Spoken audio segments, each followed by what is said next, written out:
And good afternoon, good evening, good morning, wherever you are in the world. Welcome to this special edition with my guest today, Grace Redmond, who's been here before, actually. So we've had you before, Grace. How are you doing, Grace? I'm doing great. Thank you so much for having me back. I appreciate it. Thank you for coming back. We are discussing today on learning the noise. Unlearning the Learn the noise. noise. Grace, for those who haven't met you before, tell us a little bit about your background. I think it's a good place to start. Okay, wonderful. Thank you. So I'm Grace Redmond. I'm an entrepreneur and success coach. Did you say And sex coach? yeah, can you edit that out? What's on your mind? What's on your mind, Grace? Oh my goodness. You know what? You have to just laugh and I'll leave it. fun. And that's part of the unlearning. I'll That leave it. really I'll leave it. is. It's a good laugh. Okay, good. That is part. Oh, if you know me, you know Go me. ahead. So I've been an entrepreneur for almost 30 years. And 10 years ago, I started a success coaching side of the business. And so now I run both businesses. I oversee both businesses with my team. And what I'm really passionate about is having conversations like the one we're having today. Like, how do we unlearn the noise? And that's really what I'm focused on, is working with entrepreneurs and executives to help them live the elevated life. And part of living that elevated life is unlearning the noise, uncovering those stories that are holding us back, and creating a life and business we're excited to wake up to. Wow. For someone who's not in business and who hasn't heard those terms before on learning the noise, what would you say that means to you when you hear the word unlearning the noise? For me, what it means that we all have that voice inside of our head, and that voice inside of our head is constantly talking to us day in, day out. Majority of the time it's negative. I mean, we have 70 to 90,000 thoughts a day. The majority of those thoughts are negative. So for me, unlearning the noise means not listening to that voice in my head that is the ego, that is negative, that is from a place of fear, and learning how to move through life from a place of fearless faith. And also uncovering those stories, because the stories we tell ourselves are unconscious. So that is really the great unlearn. Seeing what those stories are that we've been telling ourselves that got us to where we are, and being open to move forward in a different way. And it's like, I love how you call unlearn the noise, because that really is what it is. Wow. Let's Let me take it from a different angle for a second. As an entrepreneur, the general concept is the hustle and the bustle, right? Yes, You wanna be staying busy, you wanna stay busy, you wanna stay active. And sometimes you could be busy, but you're not moving much. You could that's be right. active and you're just evaporating energy without making any productive accomplishments, correct? What Absolutely. role does peace play in your life as an entrepreneur? What role does peace play in my life? For me, to be transparent, peace is everything. Because if I'm not in a place of peace as often as possible, if I'm not regulated more often than not, then like you said, I am just busy running in that hamster wheel, and I'm not efficient. I'm not effective. Um, I'm not as productive as I could be when I'm coming from a place of peace and knowing that I'm going to get to where I'm going to. And also, a big piece of it is being very strategic on where you're investing your time, how you're investing your time. I think the Mhm, calendar is very important. And if it's not calendared, it doesn't get done. mhm. And so, part of me creating peace in my day is every morning I start out with prayer and meditation before I start my day. And the night before, well, actually, really, each week I look at my calendar, it's set. So it's not reactive. Wow, that's very good. Um, we're going to take questions as we go along. Some people are Sure. sending questions, and this is a question from the audience. It says, "What noise did you have that you had to unlearn?" Well, the noise that I've had to unlearn was the voice telling me, the noise telling me, like, I'm not good enough and I can't do it. And the way that I learned that was just reminding myself of all of the hard things that I have done and that I can do it. And I know some people don't believe in affirmations, but for me, if we continue to repeat, the same words over and over, we're going to believe it at some point. That's correct. So instead of repeating, I'm not good enough, I would repeat, I'm a child of the Most High God. Oh, wow. And eventually I believed it, and I am good enough. And I'm going to fail, but I fail forward. And also in business, you have to really be open to be just the beginner. You have to be open to be, embarrassed, because we're not going to know everything. You're going to have to be open to make those mistakes, because that's how you grow. You're not only as a person, but in business. It's amazing you said that. And I had a member of my team ask me a question on Monday and said to me, what is one of the biggest mistakes you've made in the past that, knowing what you know now, you wouldn't bother making? And the answer to that was very simple. Believing that I had to be perfect at all times. Yeah. Yes. Yeah. Outside of the BNS podcast, I run a consulting firm. And for years, I had struggled that I had to be perfect. Always had to do the right thing. But then I began to realize that that was the biggest mistake I was making, because I don't have to be perfect. I have to be transparent. I have to be upfront. I have to have integrity. I have to lead with honesty, but I don't have to be perfect. And I don't have to know everything, because I have a whole team of young people and old people who know something much better. If not, why am I hiring them, right? So for me, that was when I started shutting down that voice of perfection and saying, no, I don't have to be perfect. I just have to be authentic and just lead. And ever since then, that burden and that stress that I've always carried around has fallen off, and I just keep on moving forward. And the business has grown, and I believe I've become a better leader. I love that. I agree. I love how you frame that. You're right. It's like we have these perfect pictures in our mind, which I have had those as well. And I fell back into my patterns, and I felt myself falling back in those patterns last year, where, I elevated, and I, was in a mastermind with, very successful people. And so I felt like I had to, get all of these things done in a certain amount of time. And it wasn't just possible. Like when we grow business, as you know, like it takes time. Like we have to take time. It's, in my mind, I thought it was going to be able to be done in, 6 to 12 months. That wasn't the reality. Wow. And like you, I had to really let go of those perfect pictures like you did. And same thing, like once I let go of the perfect pictures and I realized, okay, this is a marathon. And also it's humbling once you have been in business for a very long time and you've been very successful. When you move into something new and you're, like you said, I don't know everything, it's very humbling. Yeah. And it also keeps you grounded. It keeps you grounded, and that's how we grow. And that's why we have to, again, let go of those perfect pictures and be okay to fail. Be okay to be the least knowledgeable in the room. You should be in rooms where you're the least knowledgeable. You should be, because if you're always in the room where you're the sharpest person in the room, then you're in the wrong room. I totally agree. Because there's no way you can grow from there. Exactly. And so that's, I'm in these rooms where I'm not the most knowledgeable. And, it humbles you. And I've learned so much and I've grown so much.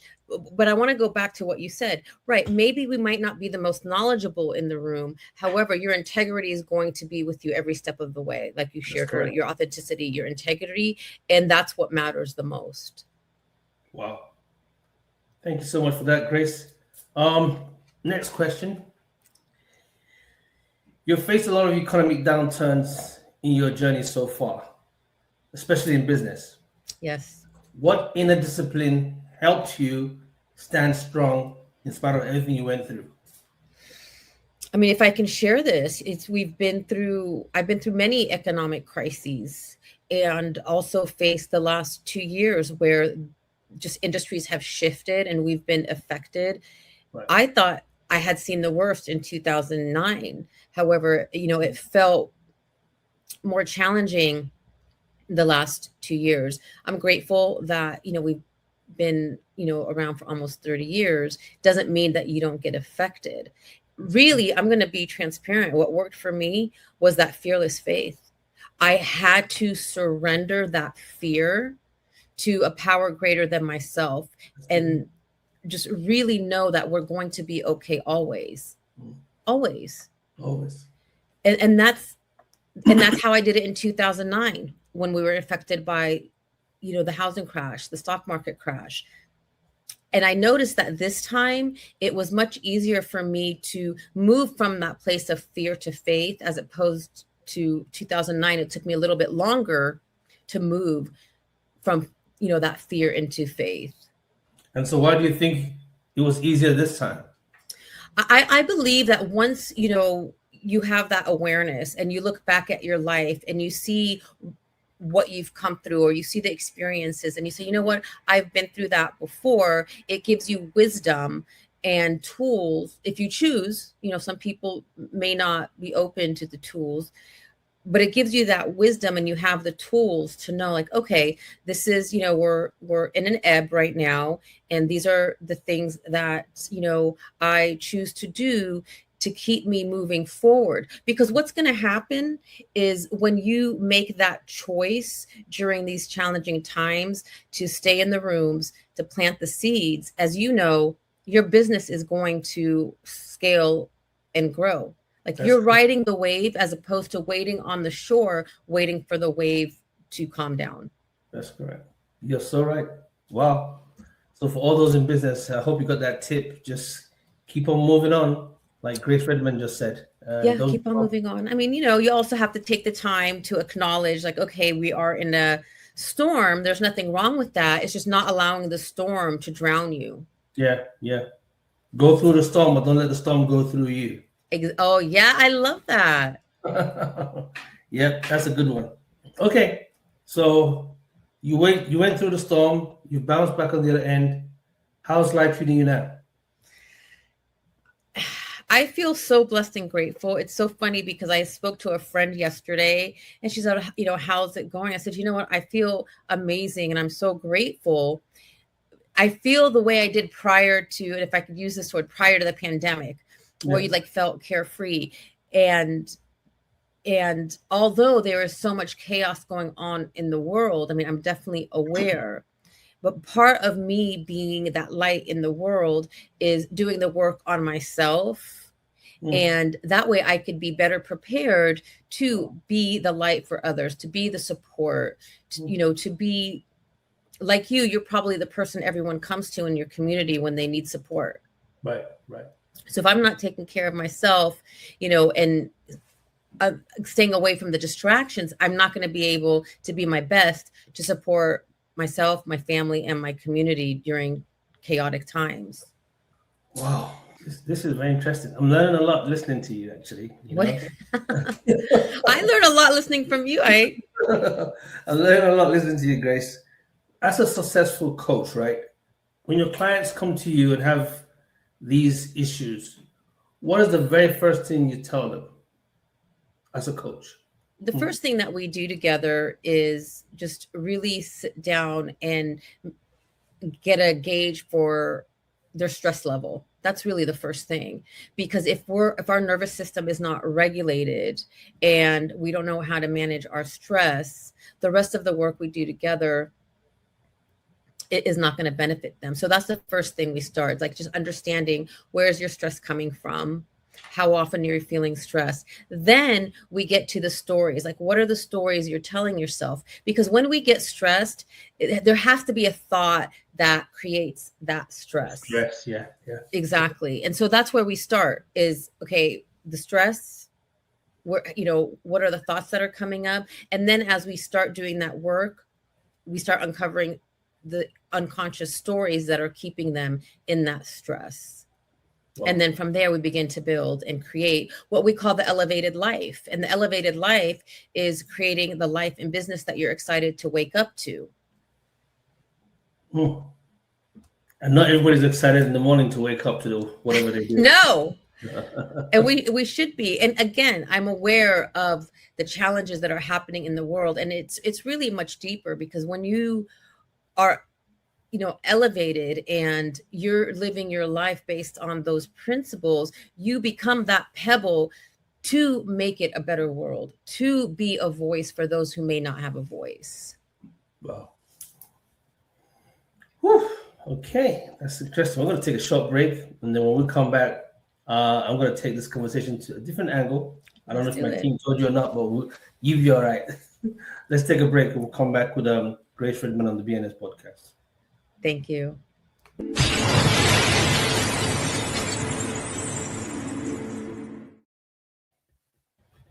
Okay, we're back. It's okay, Grace. Don't worry, darling. I'm having too much fun today. Which is good. I like that, right? Because hey, you said authentic. Keep it real, girl. Keep it real. It is what it is, right? Just okay. So we've discussed some of the things that we've learned in the business world. Let's take it to our personal lives, right? We're in the month of February. The whole Valentine and the whole love balls, and everybody's kind of excited. Now, Valentine is next weekend or so, and there's a young lady out there who's not going to get flowers. Yes. And she's going to be very devastated that she didn't get flowers. Can you talk to her, please? Well, I was that girl for many, many years. Even though I've been married for almost, 30 years, I was that girl before I was married and during my marriage. My husband would often forget or didn't think it was important enough. And it was devastating and it was heartbreaking. And it made me feel that I wasn't wanted, that I wasn't desired, that I wasn't good enough. And it made me feel very insecure. And I learned that I needed to give that love to myself instead of waiting for the validation. Because my husband, of course, he loved me. But instead of waiting for that validation from outside, I had to give it to myself and know. Because the flowers don't mean that I'm loved. I'm already loved. I don't need the flowers to know I'm loved. So that's what I had to do. I had to really work on my internal dialogue and give myself that love and really cultivate a deep sense of self and a deep sense of love for myself. And as I did that, I really stopped caring that I don't get the flowers on Valentine's Day because it's all other things that mattered more to me. But I feel like what I would share is the moment that we give ourselves what we're desiring from the outside world, it's when the outside world begins to give us what we want. Because they can actually see the energy we're giving out, Exactly. I'm a Christian, so I always try and handle my stuff from a Christian perspective. Yes. And scripture tells me that all things are working out for my good at all times. I believe that to be true 1000%. So regardless of whatever happens in our lives or in the journey of our life, it's all working out for our good. Absolutely. And just like you've spoken that you were that girl many years ago, and that lady in her marriage that did not receive flowers, you started having this inner dialogue. Can you take a few minutes, Grace, and just share about one or two things that you actually did, that inner dialogue? What did it look like? Because I just have this feeling that somebody somewhere is going to be so miserable because they didn't get flowers, they didn't get a card, but they're worth more than flowers and cards, Well, I mean, if I can take it there, you just talked about being a Christian. And for me, all of this at the end of the day is about us connecting to the God of our understanding, whatever that might be. This is, for me, in my perspective, this is what this journey is about. And I've been that girl, like I mentioned earlier, who was devastated. Yeah. When I did the inner work and I connected to that God of my understanding, and I knew, I'm going to use scripture, I am a child of the Most High God. That's correct. I am created in his image. That's correct. And when I made an intention to create a deeper relationship with the God of my understanding, that is when those things like not getting flowers didn't bother me anymore. Mm.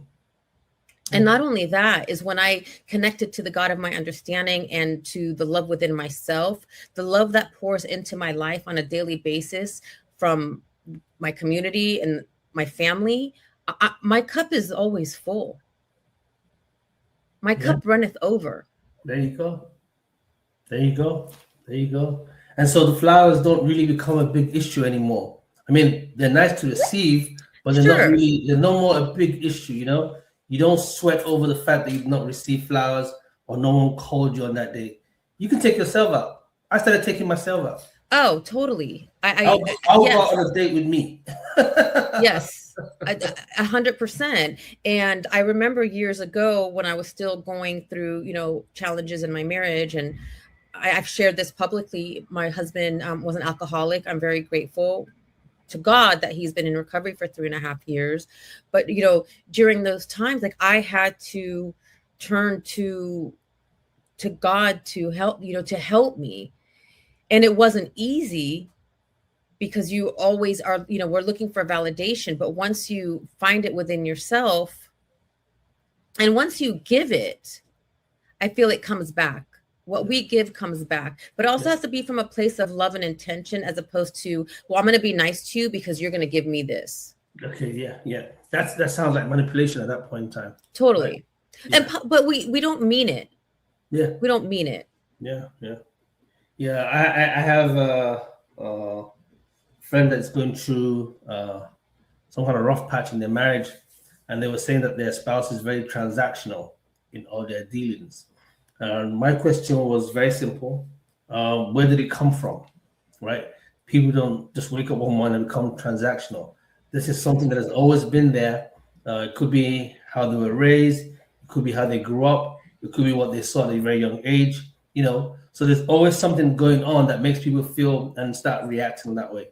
So when she said to me, "Oh, that he's very transactional," all I could think of, this is something to do with how he was actually raised, or the environment where he grew up, or where she grew up, whoever the person was.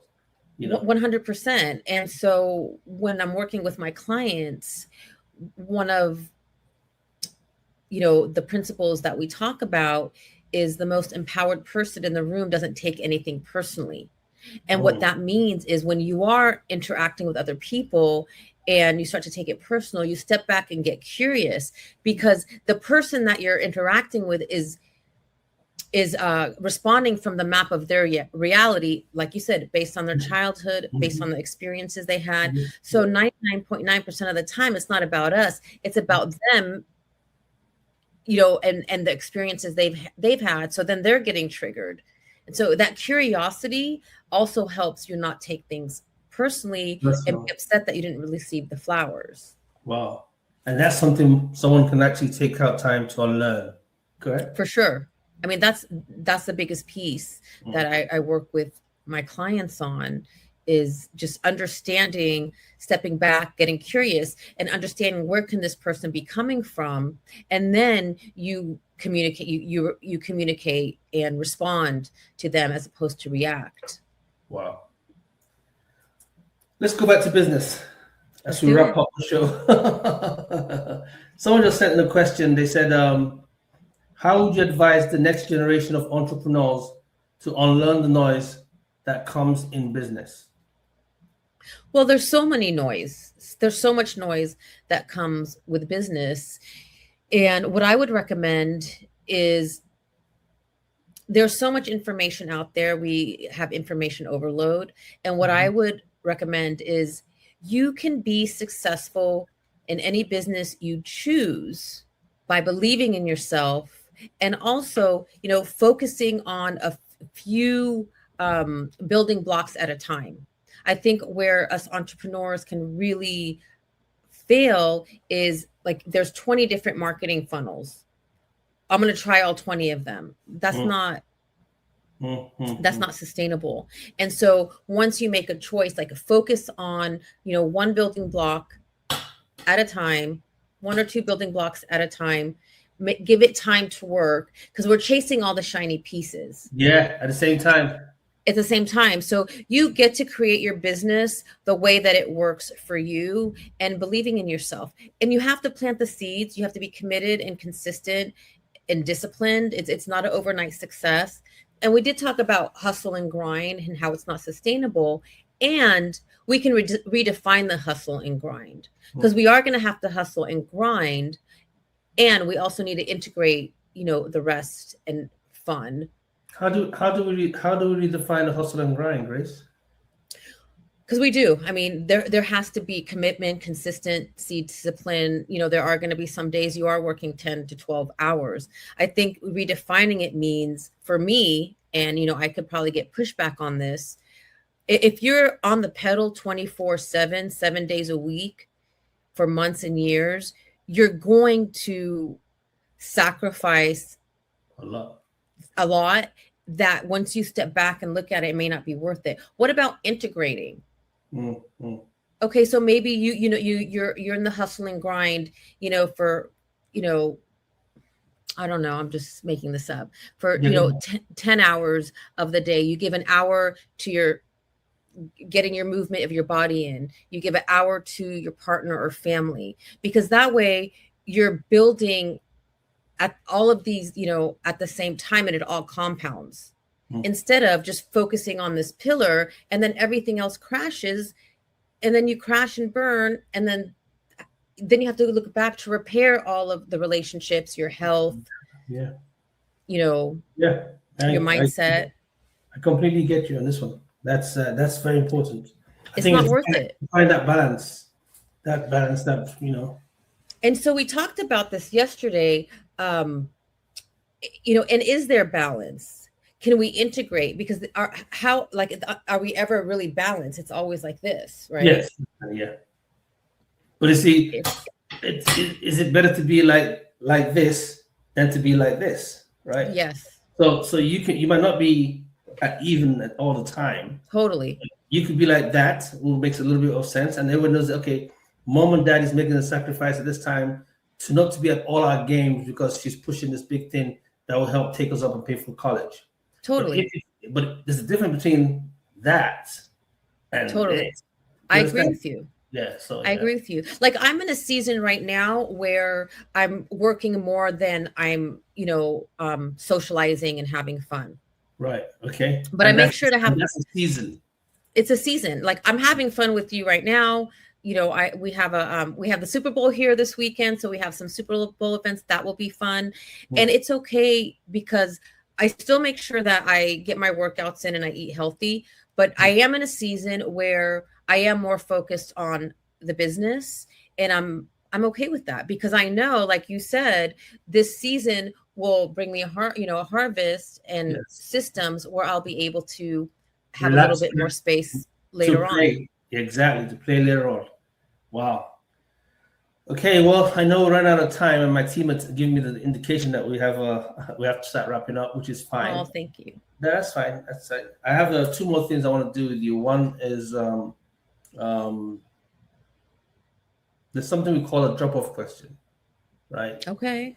And so the last person who didn't know who you were, who's coming in, didn't know whether it was male or female, had a drop-off question, right? And we passed that drop-off question, and there's no right or wrong answer here, Grace. So no pressure. And we pass the question on to the next guest and say, hey, answer this question. And then you will get ready to drop off the question for the next guest. Okay.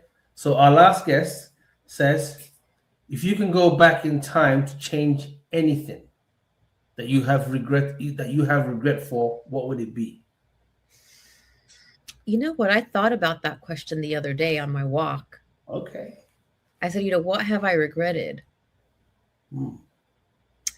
And can I say, like, I really don't regret anything? Wow.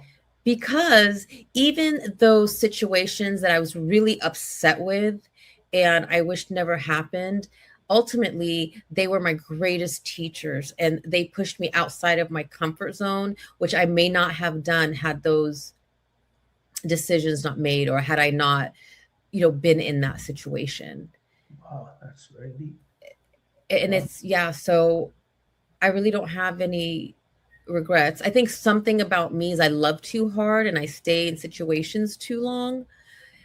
So maybe in the future, I could, but then also from those situations, I gained so much. But I will make an effort in the future to move out of situations that aren't serving me sooner. Is that a I bad don't thing know. though, Chris? Staying in a situation that is not serving you. Is that a bad thing? Just out of, I mean, we were not planning to discuss it, but it came up. So Yeah, is it a well, it can be. It can be very toxic and it could affect you emotionally, mentally, and physically. And as I look back again, all of the experience and wisdom that I gained from being in situations that weren't ideal, those situations that were uncomfortable really motivated me to do something bigger and better for myself. hmm, okay. If someone says to you, broken, not shattered, what comes to your mind? When I think of shattered, like there's so many pieces, it's like really hard to put it back together. And when I think of broken, it's like, okay, like I broke, my arm and the rest of me is whole. And I just need to, be very mindful and kind to my arm and it will heal. So that's what it means to me. Like we're whole, but there's a part that's broken and we could definitely, heal that part. And shattered is like, Completely that's gone, tough. right? Like, Yeah. how am I going to put all these pieces back together again? That's how the podcast actually started. I was in a very dark place in my life, and it was quite tough. And cried out to God, and He said to me, "Hey, hey, hey, you're broken, but you're not shattered." I love that. And I love that we could, talk about, God, and because that's all of I've been through many dark times, Mm, and every single time when I surrender and I ask God for help, yeah, he helps me. He sure does. He's a good God. He's Anytime an and amazing God. yep, great, great, great God. Yeah. Who am He I is that an He's amazing. mindful of me? That's what I keep on thinking about. Say that again. I said, "Who am I that God is so mindful of me?" A hundred That's, percent. yeah, He's always thinking about me and making sure I'm good. And 100%. And the favor of God is with us all of the time. And I know, again, there are, chaotic things happening Of course. in the world, Mm. and we need to be that light and to be better and do better. Thank you so much, Grace Redmond. This is the podcast that we started with two things in mind to make sure there's a voice to the voiceless and it gives hope to the hopeless. And you have spoken very profoundly. And I know my guests and audience watching today would have benefited something out of this podcast. But before we let you go, Grace, in your gracious way, can you please give us your own drop off question? Okay, my own drop off question is, what was the most exciting day of your life? Whoa. Oh. I have to think about that one for myself too. Woo. What was the most exciting day of your life? Okay, guys, you got the drop off question. Think about it all week, and then hopefully our guests next week will definitely answer that question. What was the most exciting day? Or one of the most. Yeah, I just thought about one or two, and I'm like, okay, let me keep quiet before I say my own, and then my kids will come after me like, Dad, did you say ah? You're so funny. Hey, we get to be human and we get to have fun and we get to experience life and all of the Yeah, above. yeah, yeah, yeah. Thank you so much, dear, for making out Thank you time. for having me. I know the weather looks beautiful and bright where you are. Enjoy the rest of your weekend, and we'll definitely have you back again on the Broken Not Shattered PNS I would podcast. love that. Grace Redmond. Grace, is All there right. anything you're working on that you want our audience to find you, track you, follow you on? Sure. Sure. Please let us know. You can find me at www.graceredmond.com. And, right now I do have spots open in my one-on-one coaching experiences, either 3-month 6-month or 12-month for entrepreneurs. And if you mention this show, then I will offer you a 20% discount. Oh, wow. So just mention the BNS podcast, BNS, Yeah. and then you get 20%. Thank you, Exactly. Grace, and really appreciate you. In our favorite 3 words as we wrap up the show, to all our audience, please like our platform. Just click any of our social media handles, whether it's on Instagram, Spotify, what's the other one, TikTok, and everywhere we find ourselves. We need your support. We need to hear from you on a regular basis on topics that are of interest to you. But in our favorite 3 words, love, peace, and more grace. We wish you guys a wonderful, wonderful time. And thank you, Grace, for being there to be so graciously part of Thank this you for family. having me. All right, darling. Take care of yourself. Thank you. Bye.